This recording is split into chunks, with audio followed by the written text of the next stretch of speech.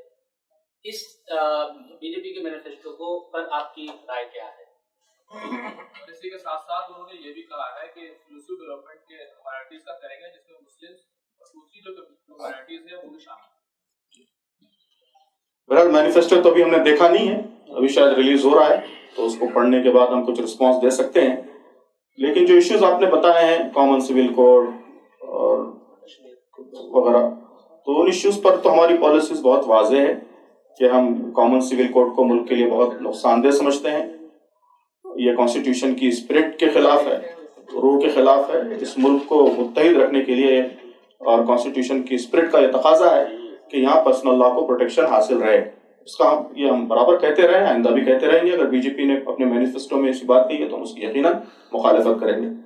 اسی طرح کشمیر کے سلسلے میں بھی ہمارا موقف بہت واضح ہے. ابھی پالیسی میں اس میں جو قرارداد ریزولوشن آپ کو سنایا گیا ہے اس میں بھی ہمارا موقف کیا ہے بتایا گیا ہے. اگر مینیفیسٹو میں BJP کے اس کے خلاف کوئی بات کہی گئی ہے تو ہم اس کی مخالفت کریں گے, اور اس کے کیا نقصان ہیں وہ ملک کے سامنے لے کر آئیں گے. سر SIO میں جو اخار آیا ہے اس میں آپ کا بہت بڑا رول ہے, اور SIO بھی بلا شک جو ہے مسلم نوجوانوں کی سب سے بڑی تنظیم ہے اور سب سے ایکٹیو تنظیم ہے. اور آپ نے جو پچھلے دنوں ایک نیا کانسیپٹ بھی دیا تھا کہ بھائی کلچرل پروگراموں میں بھی ہمارے یہ SIO ایکٹیو ہوگی, تو اس کے علاوہ اور مزید SIO کو وہ کرنے کے لیے آپ کے پاس اور کیا پلان ہے؟ کیونکہ آپ یوتھ ہیں. جی تو بہرحال SIO تو ایک تقریباً آزاد سیمی انڈیپینڈنٹ آرگنائزیشن ہے. امیر جماعت اس کے سرپرست اعلیٰ ہوتے ہیں, اور ہم صرف یہ دیکھتے ہیں کہ ان کی پالیسیز, ان کے ڈیسیجنز اپنے ان کے مقاصد کے مطابق, مقاصد کے تحت ہونی چاہیے. اگر اس سلسلے میں کچھ غلطی ہو رہی ہے تو متوجہ کرتے ہیں, ورنہ ہم زیادہ پسند یہی کرتے ہیں کہ وہ انڈیپینڈنٹلی ڈیسیجن لیں, خود غور کریں, خود سوچیں, خود فیصلے کریں. تو اپنی پالیسیز بھی وہ خود بناتے ہیں, اپنا ڈائریکشن بھی وہ خود سیٹ کرتے ہیں, پروگرامنگ بھی وہ خود کرتے ہیں. تو یہ سوال آپ بیٹر SIO کی لیڈرشپ سے ہی کیجیے. ہم تو ان کی رہنمائی کرتے ہیں. اگر کوئی کہیں غلطی ہو رہی ہے اور مقاصد سے کہیں انحراف خدا نخواستہ ہو تو اس وقت ہم کریکٹیو ایکشن لینا یہ ہماری ذمہ داری ہے. تو اس کا مقصد بھی یہی ہے کہ نوجوان بھی تیار ہوں اور نوجوان بھی ملک کی خدمت کے لیے پریپیئر ہوں. تو SIO کی پالیسیز سے ریلیٹڈ, ان کے پروگرام سے ریلیٹڈ سوال SIO کی لیڈرشپ سے یاد کیجیے. آپ کا سوال تھا کہ ہم محتاط کیوں ہیں, ڈر ہے یا کوئی مصلحت ہے. تو بہرحال جماعت تو مستقل پولیٹیکل محاذ پر کام کر رہی ہے, کئی محاذوں پہ ہم کام کر رہے ہیں.